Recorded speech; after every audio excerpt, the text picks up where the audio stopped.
I am a big fan of movies.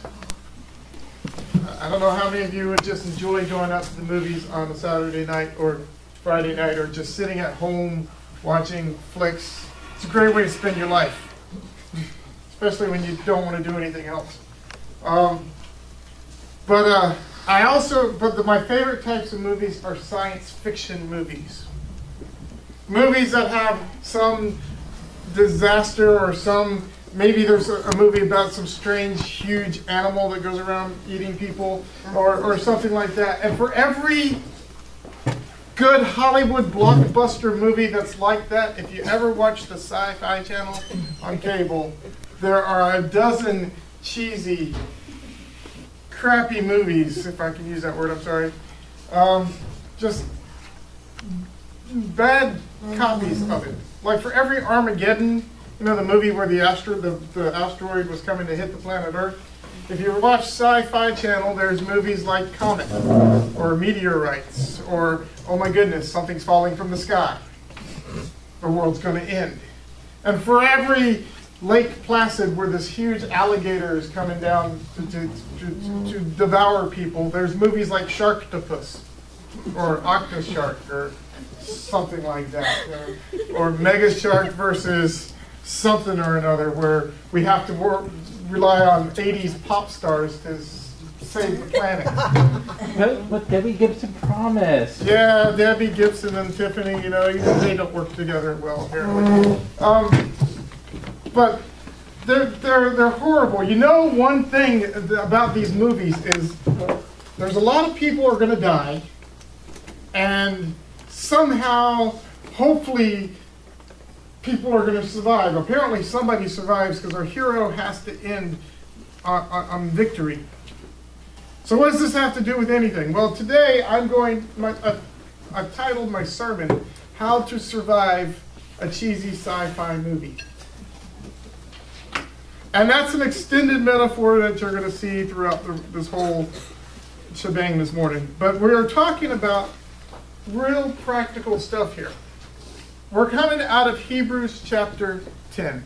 And I know several months ago, Pastor Chuck led a series on the book of Hebrews, but you know, I didn't have much chance to chime in and figure out how I feel about the book of Hebrews.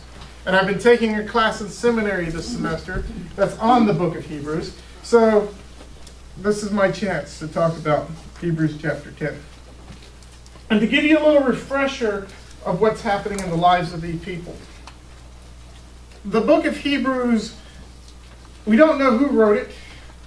We don't know exactly who it was written to. But we know a couple things about these people. The people that it was written to were going through a severe time of trials, of tribulations, of persecution. They were being treated horribly for being Christians. And not just like we do at work, where we don't get the days off we want. Or we don't get we have to deal with a whole bunch of stuff from our corporate people and from our co-workers. But no, these people were being abused. They were having their stuff taken. They were treated like lower class citizens because they proclaimed the name Christ. And this is where we come in. We come into this place and they have to figure out, how do I get through it? How do I get through this life unscathed?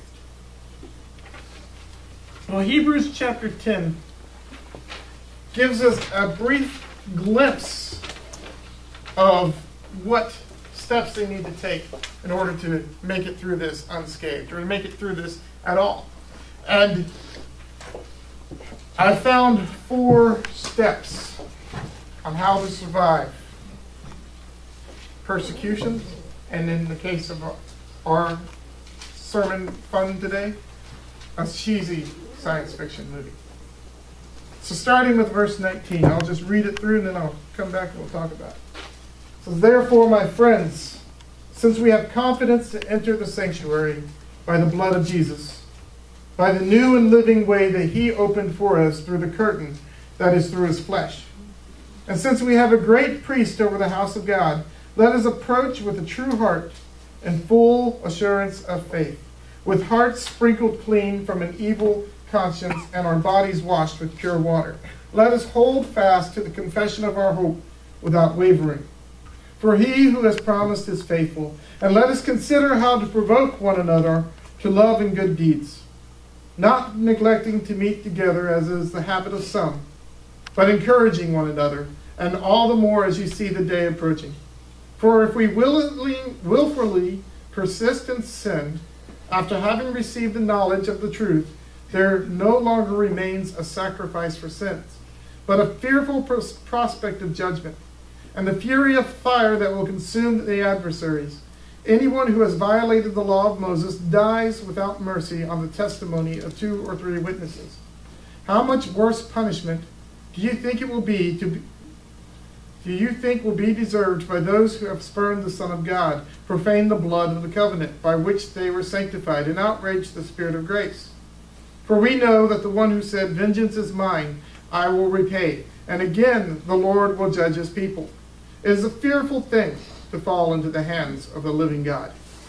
But recall those earlier days when, after you have been enlightened, you endured a hard struggle with sufferings, sometimes being publicly exposed to abuse and persecution, and sometimes being partners with those so treated.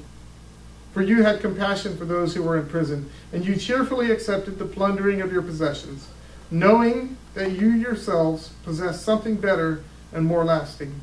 Therefore, do not abandon the confidence of yours. It brings a great reward. For you need endurance, so that when you have done the will of God, you may receive what was promised. For yet in a very little while the one who is coming will not delay. By my righteousness one will live by faith. But my soul takes no pleasure in anyone who shrinks back. But we are not among those who shrink back and so are lost, but among those who have faith and so are